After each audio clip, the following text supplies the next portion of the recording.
Hello guys, இன்னைக்கு நம்ம எல்லா மீனுக்கும் ஃபுட் போட போறோம். இது முழுசா பாருங்க. எங்கே பேராணி ரொம்ப நல்ல ஷோ.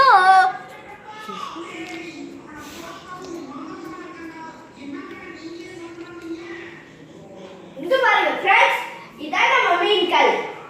இதுக்கு தான் நம்ம ஃபுட் போட போறோம். யார் இது? யாரு?